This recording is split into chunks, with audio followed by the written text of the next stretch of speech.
무주정광 대다란이경은 다소 어렵고 긴 이름으로 되어 있습니다. 그래서 그 뜻을 쉽게 알 수는 없습니다. 그러나 불교 경전 가운데 하나인 이 책은 인류의 인쇄문의 역사에서 또 하나의 큰 획을 그은 책입니다. 여러분은 국사 시간에 아마 다란이경이라는 약칭으로 배웠을 것으로 생각됩니다. 인류가 유사 이래 여러 형태로 인쇄를 했지만 이 책은 현재 남아있는 인쇄본 가운데에는 가장 오래된 것으로 알려져 있습니다. 직지와 더불어 현존하는 인쇄물 가운데 가장 오래된 것이 또 한국의 것이 되고 말았습니다.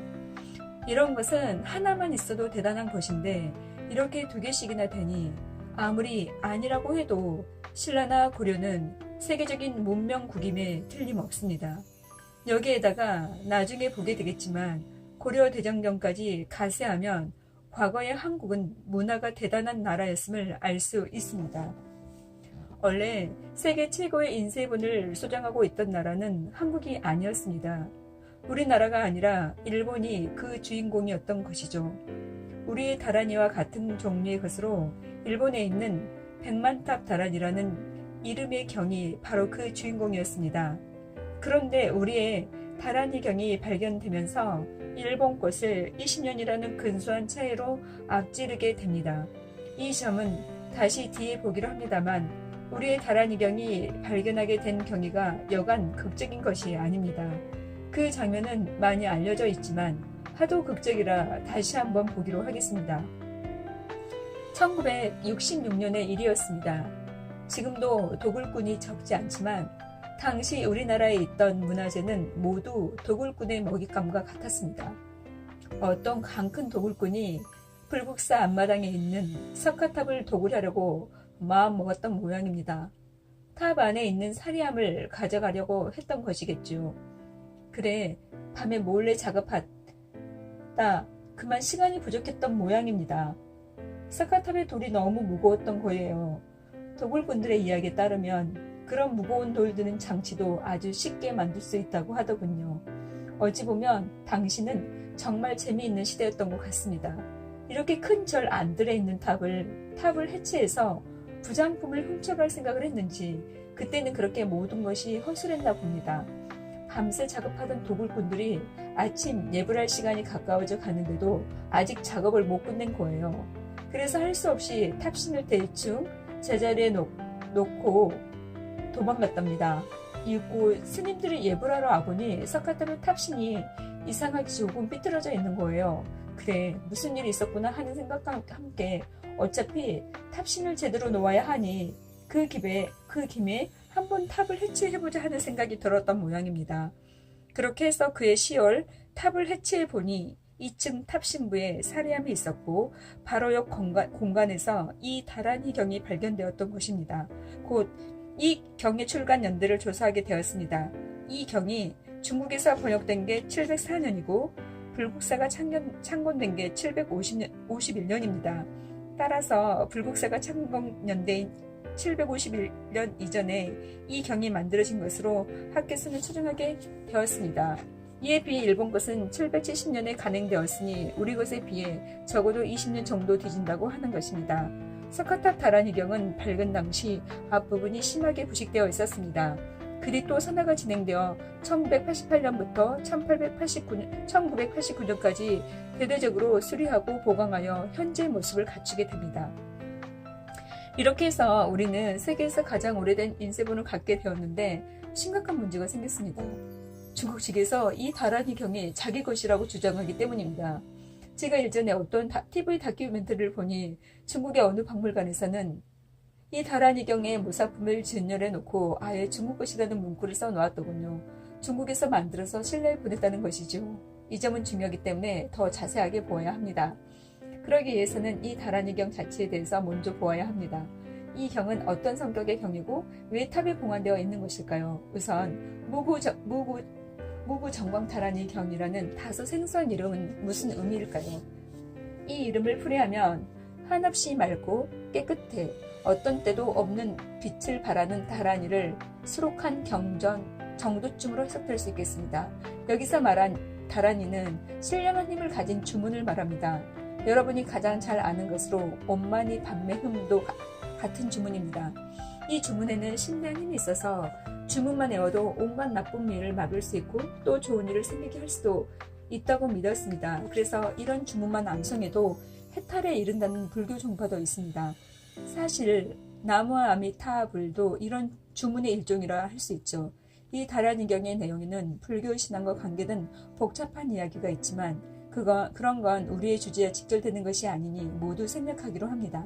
다만 이 경을 필사하여 탑 같은 곳에 봉안하며 장수할 뿐 아니라 병이나 재앙이 없어지고 억압까지 소멸시켜 극락왕생할 수 있게 해준다는 믿음이 불교에 있다는 것만 밝히기로 합니다.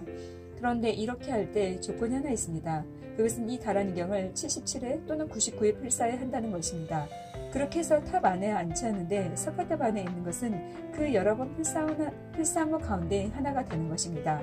이렇게 우리나라에서 목판 인쇄술이 일찍 발전한 것은 불교와 관계가 깊습니다. 불교는 중국과 한국, 일본에 들어와 유행을 하면서 동양의 보편적 사상으로 간주됩니다. 그래서 얼마나 심도 있는 불교 사상을 탐구하고 얼마나 훌륭한 유적을 갖는가의 여부에 따라 해당 국가의 문명 수준이 결정되었습니다.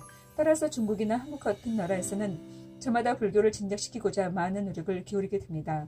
나중에 보게 되겠지만 고려 대장경을 만들어진 배경에도 이런 요소가 한몫을 합니다. 불교 문화를 진흥시키려 할 때 고려 대장경의 옛처럼 불경을 간행하는 것은 가장 중요한 일이었습니다. 또 앞에서 본 바와 같이 개인적으로는 불경을 많이 쓰는 일, 즉 공양불사는 당사자의 복을 빌고 죽는 사람의 명복을 기원하는 좋은 수단이 되었습니다. 그 가운데서도 이렇게 쓴 경을 탑석에 봉헌하는 것은 대단히 뛰어난 기복 행위로 여겨졌습니다. 그래서 옛사람들은 여러 종류의 다란이 경을 작게 써서 탑에 봉헌하였던 것입니다. 우리나라에서도 이 다란이 경을 이에서 본 것처럼 77개 내지는 99개를 서사에 불탑에 봉헌하는 일이 진즉부터 유행하고 있었습니다. 그런데 이렇게 많은 경을 손으로만 서사하는 것은 아무래도 힘들겠지요. 따라서 보다 손쉬운 방법인 목판 인쇄법이 나오게 된 것입니다.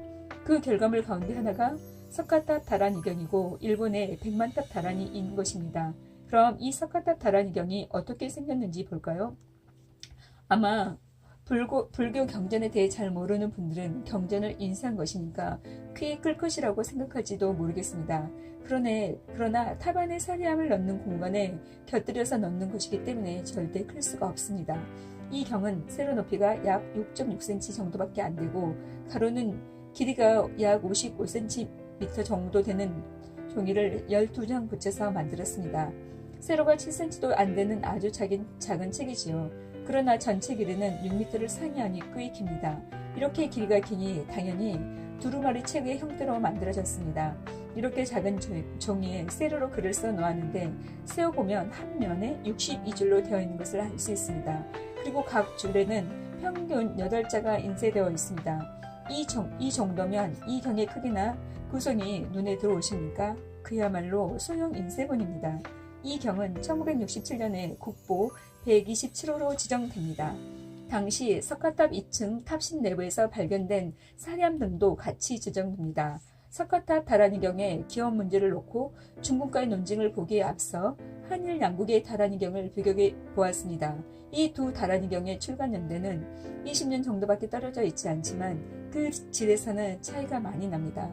일본 것은 사진에서 보는 바와 같이 대단히 조잡합니다. 그리고 인쇄라고 볼 수 없는 것이 목판 인쇄라기보다는 도장을 찍은 것처럼 만들었습니다. 그러니까 판목 조각에 글자를 새겨 온판을 만들고 종이를 밑에 놓고 도장을 찍듯 눌러 찍은 것입니다. 그리고 글 자체도 밑에 있는 석가탑 다란이경과 비교하면 유치한 태가 납니다. 아마 당시 일본은 인쇄술이 그리 발달하지 못했던 모양입니다. 이에 비해 석가탑 다란이경은 비록 작은 목판이지만 확실하게 글자를 새기고 그 위에 잉크를 바른 다음 종이를 대고 문질러서 찍은 것이라 순전한 목판 인쇄술을 사용하여 찍은 것임을 알 수 있습니다. 또 장정도 일본 것보다 훨씬 앞설 뿐만 아니라 글자체의 필력도 강하고 목의 색깔도 진해 일본 것과 많은 대조를 이룬다고 합니다. 결론적으로 말해 석가탑 다란이경이야말로 목판 인쇄술의 성격과 특징을 제대로 갖춘 초기의 목판본이라 할 수 있을 것입니다.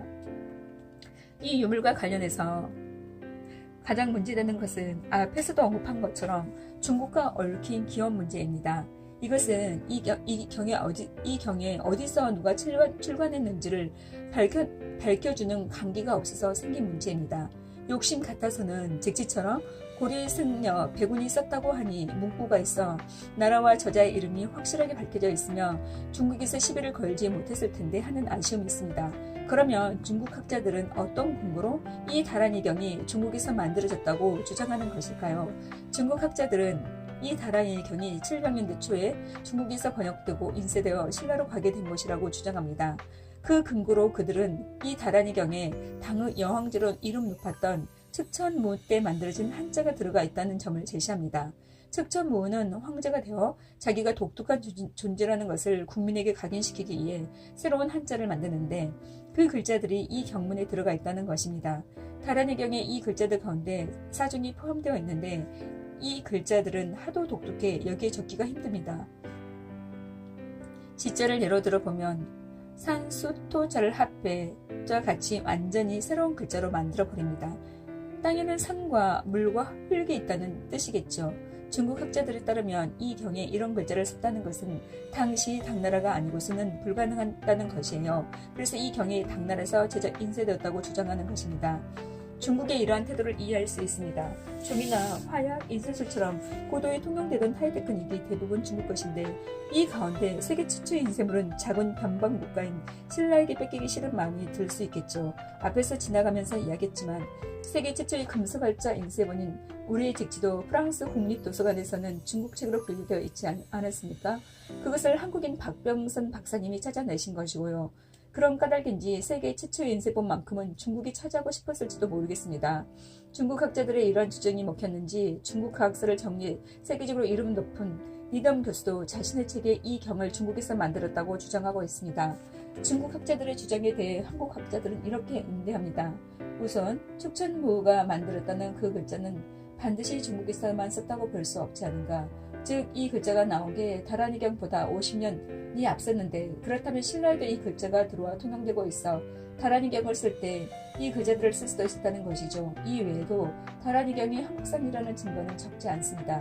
그것을 살펴보면 우선 당시 신라는 다란이경을 인쇄할 만큼 인쇄 문화가 발전돼 있었다는 것을 지적할 수 있습니다. 신라에는 이미 쇠나 돌에 글씨를 새기는 기술이 있었고 여러 가지 재료를 이용하여 도장을 파는 기술도 많이 발달해 있었습니다. 그런가 하면 종이 역시 신라 때 많이 발달해 있었습니다. 종이하면 한국이 아니겠습니까? 앞에서 말한 대로 우리나라는 종이 만드는 재료인 닭이 훌륭하기 때문에 좋은 종이를 만들 수 있었습니다. 그래서 한반도에서 만들어진 종이는 희고 섬유질이 풍부해 두껍고 질겨서 오래가는 것이 최고의 장점으로 꼽히고 있습니다. 종이질이 그렇게 좋으니까 천년도 더 된 인쇄물이 지금까지 남아있을 수 있는 것 아닙니까? 들려오는 이야기로는 일본의 종이 전문가들이 다란이경의 종이를 조사해 보았더니 신라 종이일 뿐만 아니라 그 제작 시기는 8세기 초인 것으로 밝혀졌다고 합니다. 이것 하나만으로도 다란이경이 신라에서 만들어진 것이라고 해야 하지 않겠습니까? 마지막으로 지적하고 싶은 것은 당시 신라에는 인쇄할 때 빼놓을 수 없는 먹이 상당히 발달했다는 사실입니다. 신라 먹은 질이 아주 좋아 진즉부터 중국에도 수출되고 있었습니다. 송염먹이라 불리는 신라 먹은 먹이 번지지 않고 먹색에 윤이 나서 인쇄에 적합했다고 합니다. 게다가 종이마저 최상품이었으니 먹발을 잘 받을 수밖에 없었을 것입니다. 이와 같이 인쇄술이 발달할 수 있는 제반 조건이 잘 갖춰져 있었던 신라는 중국에서 초기 형태의 목판 인쇄술이 들어오자 곧 목판 인쇄를 시작했을 것으로 추정할 수 있겠습니다. 이 외에도 서치달필법을 가지고 다란이경이 신라에서 만들어진 것이라고 추정하는 방법도 있는데 이것은 너무 전문적이라 여기선 생략하고 관심 있는 분은 다음 주소로 들어가 보시기 바랍니다. 블로그 다음 넷. 이 블로그를 만든 분은 아주 세심하게 다란이경에 대한 자료를 모아놓았습니다. 이 다란이경과 관련해 요즘에 조금 더 생각해야 할 일이 생겼습니다. 최근 2005년 9월에 국립중앙박물관에서 발표한 것인데 석가탑의 종수기가 발견된 것입니다. 이 문헌은 다란이경이 발견될 때 같이 나온 것인데 어떻게 된 일인지 그동안 존재 자체도 모르다가 2005년에 새삼스레 발견되었습니다. 그 까닭에 경주 지역 사학자들은 박물관 측에 대고 직무유기라고 마구 비판하기도 했습니다. 이 종수기는 고려 종종 때인 1038년에 만들어져 석가탑에 안치된 것으로 확인되었습니다. 중수기에 쓰여있는 기록을 통해 우리는 두 가지 중요한 사실을 알게 되었습니다. 석가탑은 신라 경덕왕 때 처음으로 만들어진 담에 한 번도 중수하지 않다가 1038년에 최초로 중수하게 되었다는 사실과 석가탑이 고려 초에는 무구 정광탑 혹은 서쪽에 있다는 의미에서 서석탑으로 불렸다는 사실이죠. 이 중수기 때문에 생기는 문제점은 다란이경이 석가탑을 만들었을 때 봉헌된 것이 아니라 석가탑을 중수했을 때 안치됐을 가능성이 있다는 점입니다. 그렇게 되면 다란이경의 연결은 후대로 한참 내려와야 합니다. 이렇게 추정해 볼 수 있는 그 근거 가운데 하나는 다란이경이 나온 뒤 한참 동안 목판으로 인쇄된 다른 책이 발견되지 않는다는 것입니다. 이 경 이후에 인쇄된 것 가운데 가장 처음으로 나온 것은 고려 목종 때인 1007년에 인쇄된 보엽인 다란이경이라고 합니다. 뿐만 아니라 한국의 목판 인쇄는 보엽이 인쇄된 시기인 10세기 말부터 11세기 초까지 상황을 보인 반면 다란이경이 인쇄된 8세기 중엽에 이런 목판본이 만들어졌다는 것은 희귀한 일이라고 전문가들이 말합니다. 그러니 다란이경이 8세기에 인쇄되지 않았을 수도 있다는 것입니다. 확실한 것은 이 중수기가 완전하게 판독되어야 알 수 있다고 하는데 이런 기록들은 판독하는 데 시간이 많이 걸린다고 합니다. 그러나 지금까지 전문가들은 대체로 석가탑 다란이경이 탑을 만들 때 안치되었을 것으로 추정하고 있습니다. 우선 전문가들은 다란이경을 보엽과 비교해보고 글자체나 책의 구성에서 전자가 후자에 비해 고졸하고 유치하다는 데에 입을 모읍니다. 석가탑의 것은 판격술이 훨씬 떨어질 뿐만 아니라 보엽에는 판화도 있어 제작을 잘 갖춰져 있는 반면 다란이경에는 그런 것이 없다는 것이죠.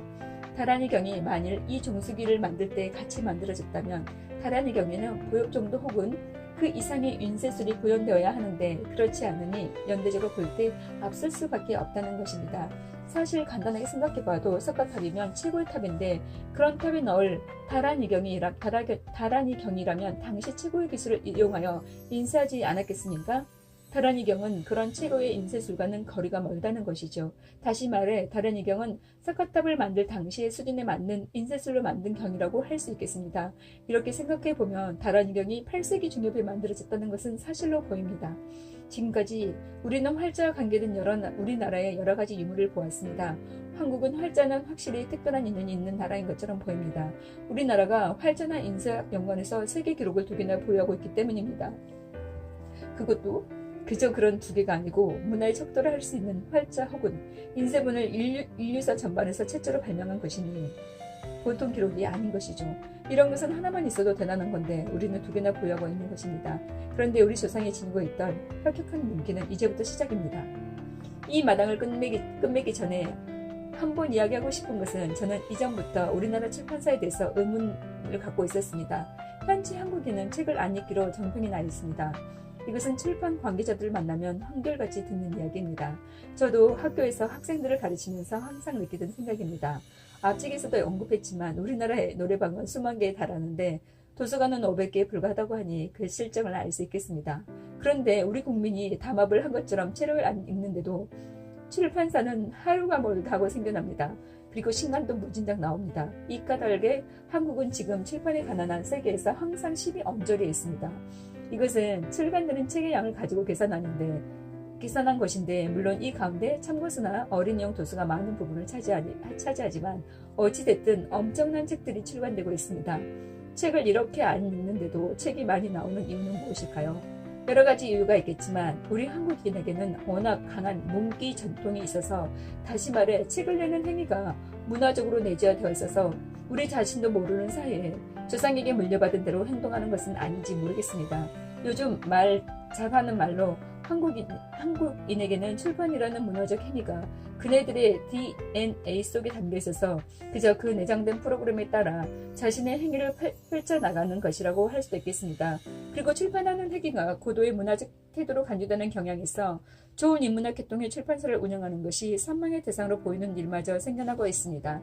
이런 제반 사항들이 모두 한국이 활자 혹은 인쇄 선진국이라는 면모를 유감없이 보여주고 있습니다. 지금까지 우리는 활자를 중심으로 한 한국인의 문기에 대해 보았습니다. 이제부터는 다른 각도에서 한국인의 문기를 보려고 합니다. 한국인이 활자를 만든 것은 책을 찍기 위함인데 책에는 여러 가지 사실들이 기록됩니다. 활자가 하드웨어적인 것이라면 기록되는 것은 요즘 유행어로 콘텐츠가 되겠습니다. 한국의 조상은 이 콘텐츠를 만드는 데에는 드높은 정신을 유감없이 발휘했습니다. 앞에서 본 직지가 유네스코에 등재되어 있듯이 이제부터 볼 것도 모두 유네스코의 기록 유산으로 등재되어 있는 것입니다. 그 가운데 우리는 우리 민족의 보물인 고려 대장경부터 보기 시작할 것입니다.